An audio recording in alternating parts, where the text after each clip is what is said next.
tout petit peu moins impressionnant.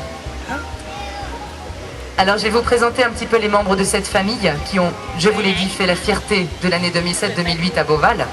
Et je vais commencer avec la première femelle qui a accouché au sein du groupe, qui nous a offert notre premier bébé, attendu depuis des années. La femelle qui a accouché en premier, c'est celle qui est assise en haut de la colline.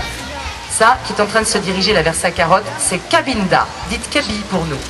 Alors Kaby, elle vient de fêter ses 26 ans. C'est une femelle qui est à la pleine fleur de l'âge. L'espérance de vie d'un gorille de zoo, c'est 50 à 60 ans.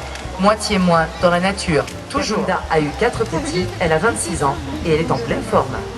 Elle a effectivement plu au mâle immédiatement quand il est arrivé à Sato. Ça ne fait que 3 ans qu'il est avec nous, c'est très bien. Donc par rapport à ça, quand ils se sont en réalité, Asato et Kabinda sont les deux seuls adultes de notre groupe à avoir été yeux, n'est pas forcément tout le temps représentatif des zoos dans le monde. C'est-à-dire que parfois, on peut rencontrer des femelles gorilles qui accouchent, mais qui n'élèvent pas leurs petits elles-mêmes. Donc c'est aux soigneurs animaliers d'être sollicités pour participer à l'élevage de ce bébé. Mais en réalité, autant vous dire que moins l'être humain intervient, mieux on se porte. Parce que là, on est sûr d'avoir des bébés gorilles qui plairont énormément à des grands dominants parce qu'elles parlent gorille, elles se comportent comme des gorilles, ils parlent la même langue. Ce que je suis en train de vous dire, c'est que Kabinda était gestante 3 mois après l'arrivée d'Asato. Ça, c'est fait.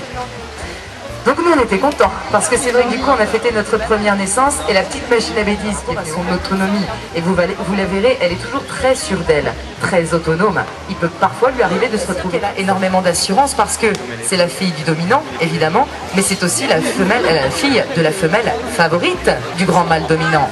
Kabinda effectivement est en position de très haute dominante par rapport aux autres.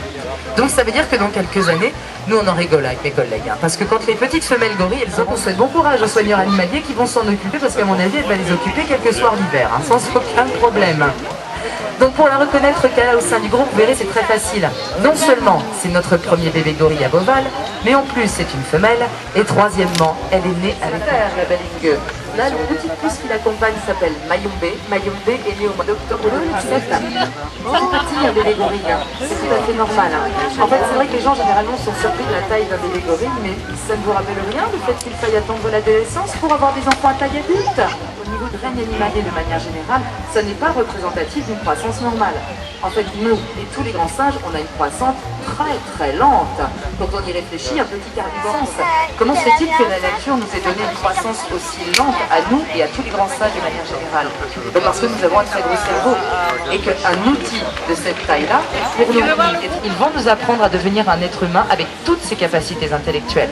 C'est exactement ce qui se passe chez les gorilles aussi. La dernière des femelles à avoir accouché, c'est celle qui était assise au bord de l'eau, la belle Sheila. Sacrée chipie celle-ci. Donc Sheila, en fait, elle a 18 ans. C'est la plus jeune des femelles. Je pose la question encore tous les jours. Le fait qu'il n'y ait qu'une rivière qui vous sépare des gorilles, ça veut dire quoi? Rien qui vienne altérer votre vision. Des barreaux et des grillages, on n'en veut plus dans les parcs zoologiques. On sait faire différemment. Sauf pour les animaux qui nagent très bien. Quel est le primate de Beauval qui nage admirablement bien? Une quarantaine dans leur enclos, et eux, ils vous seront montrés derrière des grands grillages sécurisés. Et pour cause, ils nagent presque mieux que nous. Donc on ne vous les montrera pas sur une île.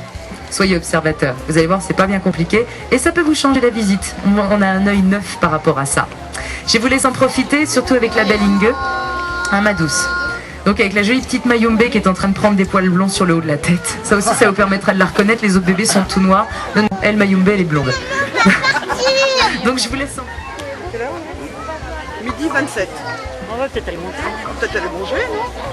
Hein? Peut-être aller manger. J'ai faim, on est loin de la sortie, là. On va manger.